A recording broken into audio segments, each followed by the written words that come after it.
नमस्कार दोस्तों। आज मैं वीडियो की शुरुआत कर रही हूँ अपने इस नन्हे मेहमानों से। तो आज आपको मिला रही हूँ अपने इन नन्हे मेहमानों से जो सुबह-सुबह मेरे टेरेस गार्डन पे इस तरह से चहक रही हैं। तो जब मैं सुबह उठकर आई तो मैंने देखा कि मेरे टेरेस गार्डन पे पक्षियों की बहुत ही तेज़ आवाज़ हो रही थी। तो बस वैसे ही मैंने कैमरा लिया और इनको रिकॉर्ड करना स्टार्ट कर दिया। तो ये है मेरे अपराजिता के प्लांट पर छोटे से मेरे नन्हे मेहमान, छोटे-छोटे पक्षी इस तरह से रोज़ाना मेरे गार्डन में चहकते रहते हैं। साथ ही एक नई चिड़िया है जो रोज़ाना सुबह-सुबह मेरे गार्डन में आती है और साथ ही ये गौरैया चिड़िया जो हमेशा मेरे गार्डन में ही रहती है। तो ये इस तरह से चहकती है तो मुझे बहुत अच्छा लगता है। साथ ही खुशी होती है कि कुछ पक्षियाँ हमारे गार्डन में अपना घर तलाशती हैं। तो गार्डन में इसी तरह से चहकती पक्षियों के साथ आपका स्वागत करती हूँ। तो नमस्कार दोस्तों, स्वागत है आपका मेरे एक और नए वीडियो में। तो जैसा कि आपको पता है कि मेरे गार्डन में अभी कोई और नई अपडेट नहीं हो रही है क्योंकि मेरे घर चल रहा है दिवाली का काम।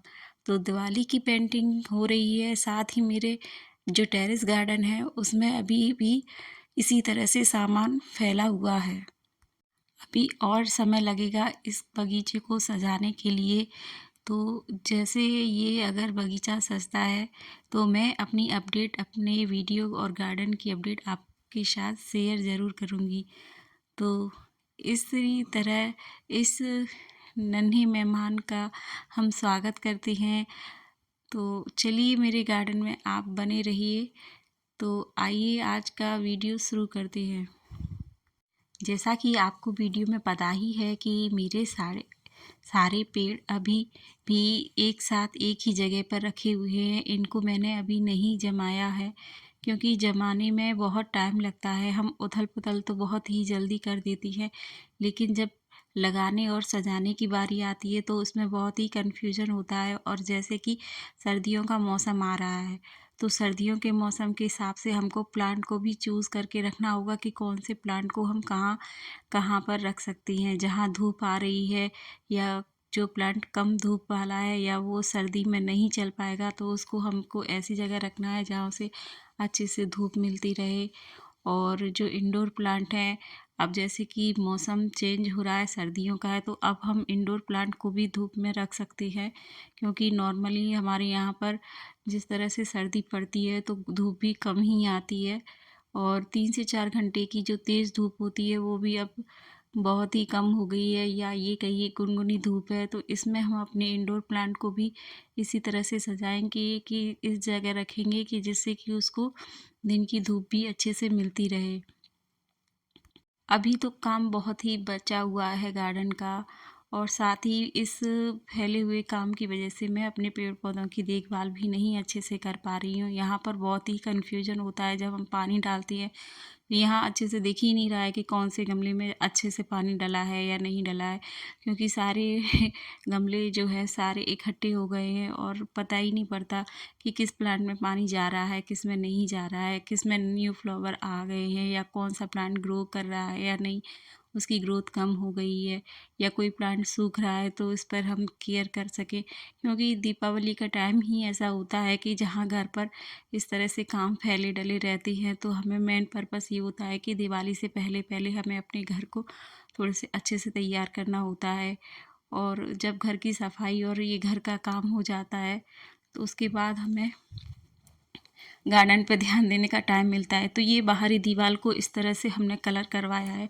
कलर ज़्यादा इशू नहीं रखता है क्योंकि कलर मुझे भी नहीं पसंद था, बट जो है वो बहुत अच्छा है, ठीक है।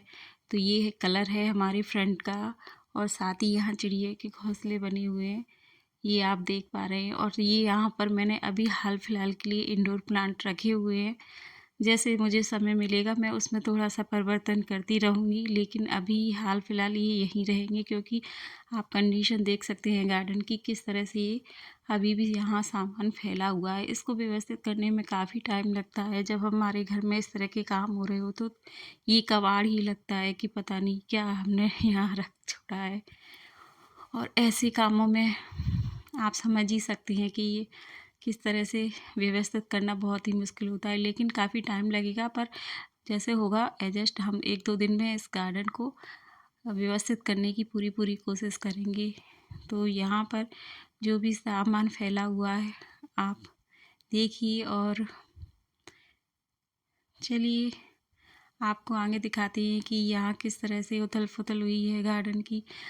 ये कुछ ईंटें थी जो कुछ तख्ते थे जो निकाल के रखे हैं, इन्हीं को मुझे स्टैंड के रूप में इस्तेमाल करना है अपने बगीचे में। और इन पौधों को किस तरह से जमाना है, बहुत ही सोच समझ के जमाना है, क्योंकि जब हम निकालते हैं तब इतना ध्यान नहीं देते कि कौन सा प्लांट हम कहाँ रख रहे हैं, लेकिन जब जमाने की बारी आती है तो ये सब चीज़ें सोचनी पड़ती हैं। तो ये देखिए बाहरी दीवारों पर कलर हो चुका है और ये कलर बहुत ही अच्छा लग रहा है। साथ ही ये कलर इस तरह का इसलिए करवाया है सामने की दीवार में, क्योंकि यहाँ सामने सूर्य की रोशनी बहुत ज़्यादा पड़ती है। वाइट कलर बहुत रिफ्लेक्स देता है, इसलिए थोड़ा सा कलर डाउन रहे इसलिए ये कलर करवाया है। तो ये हो गई हमारे बाहरी दीवारों की डेंटिंग पेंटिंग। और अब अगले वीडियो में मिलूँगी जब मैं आपको अपने गार्डन की आगे की अपडेट देती रहूँगी। तो आपको वीडियो कैसा लगा लाइक कीजिए, शेयर कीजिए और कमेंट कर ज़रूर